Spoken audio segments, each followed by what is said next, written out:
خوش به حال آن بندگانی که بالای زمین پاهای خود در راههای نیک، در راههای خیر با عملهای صالح انجام میدهند. خوش به حالتان که زمین او روز از جانب شما خوش خبرهای به خدای خود خبر میدهد و شما به سبب این عملهای صالحتان در آخرت نجات میابید. باور کنین عمل صالح در دنیا هم دستگیر شما میشود، در آخرت هم دستگیر شما میشود. من یک قصه را برای شما بیان میکنم که در دنیا عمل صالح چگونه آدم دستگیر میشود. بعدا انشاءالله موضوع ما شروع میکنیم. رسول اکرم که راوی این حدیث ابن عمر است، در کتاب صحیح بخاری در کتاب بیع این حکایت می آورد. میگوید روز پیغمبر خدا گفتند 3 نفر به سوی یک کوه به سفر برآمدند. عمل صالح را نتیجهش نگاه کنید، در دنیا فایدهش نگاه کنید. برآمدند. وقتی که به یک کوه رسیدند به ناگاه باران سخت بارید و این 3 نفر برای پناه یافتن از باران یک غار را یافتند و در همان غار هر 3 نفر داخل شدند. یک لحظه رسول اکرم میگوید این 3 نفر نشسته بود، به ناگاه یک سنگ کلان از بالا جر شد، لغژان آمد و دهن این غار محکم کرد. این 3 نفر در داخل در یک تاریکی قرار گرفتند و در حیرت ماندند. گفتند اگر حال به همین انجام یابد ما و شما هلاک میشویم، زیرا قوت ما برای بیراه کردن این سنگ نمیرسد. این سنگ خیلی سنگ عظیم است، کلان است.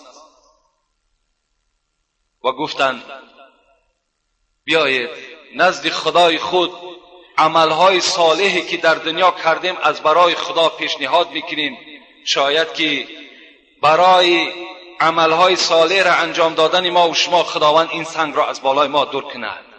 یکی از این 3 نفره چی گفت؟ پروردگارا تو میدانی من چند گاو دارم و این گاوها را چراندنی می بردم و در چراگاه شیر اینها را می جوشیدم، خاصه می آوردم، شب برای مادر و پدر خود تسلیم می کردم، باقی که اگر می گذاشت برای فرزند و زن خود می دادم.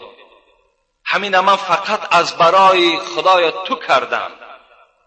و شب میگه آمدم، در دستم شیر بود، نگاه کردم که پدر و مادرم خواب هستند. دیگر دلی من نشد که پدر و مادر را بیدار کنم. همان ظرفی در دستم انتظاری کشیدم.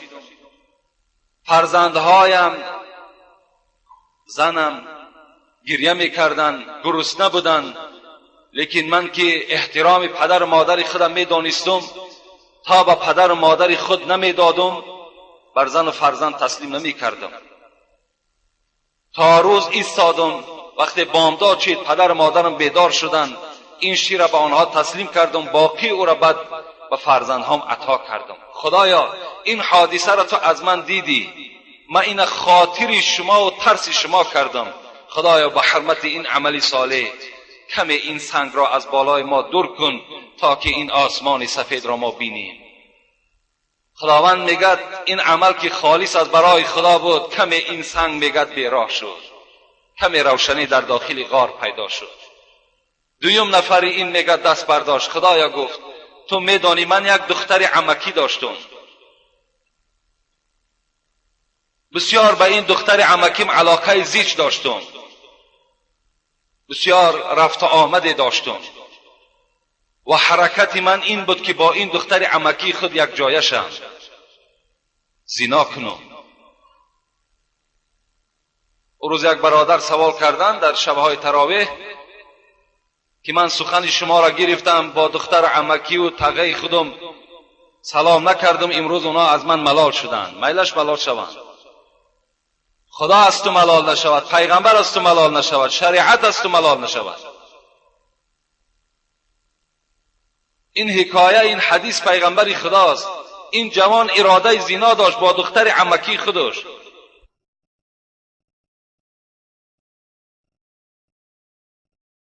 وقتی میگه این زن بر من پیشنهاد کرد که 100 دینار بر من میدهی، مرحمت من برای تو آن چیزی که میخوای آرزوی دلی تو را برآورده میکنم.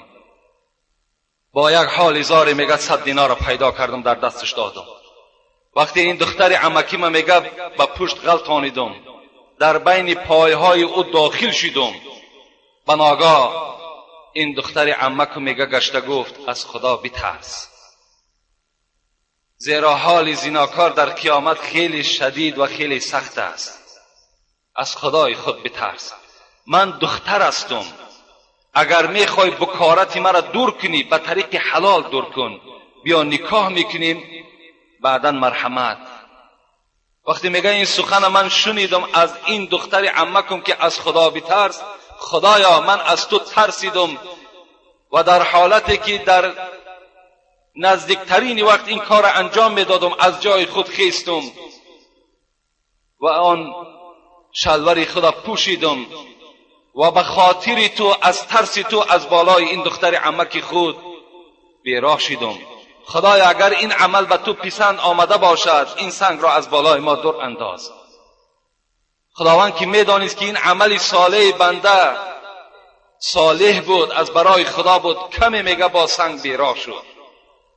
سیوم این جوان چی گفت؟ خدایا گفت تو میدانی من یک کارگر را آورده در خانه کار فرماندم و حق او 1 کیلو گندم شد. وقتی من بر او کس دادم وی نگرفت، وی رفت.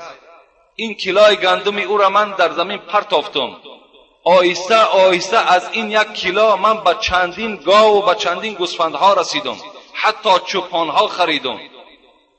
بعد زمانی چند این مرد آمد گفت حق مرا بده. من گفتم این چراگاه، این چوپان، این گاو، همه این از حساب تو است، از حساب همون 1 کیلوی گندمی که تو نگرفتی این من در زمین پرتافتم، همه این از همون حساب است. گفت مرا مسخره میکنی؟ گفتم نه مسخره نمیکنم، بلکه من از خدا میترسم، والله که این از حساب توست. همش گیر، همش میگه گرفت. این من خدایا از برای تو کردم، اگر این عمل من صالح باشد، بی ریا باشد، خدایا این سنگ از بالای ما دور کن.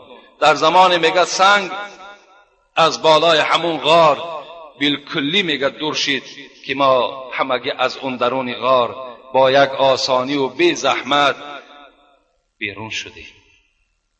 ببینید عمل صالح در دنیا چگونه انسان نجات میدهد، در آخرت هم البته ما و شما را نجات میدهد.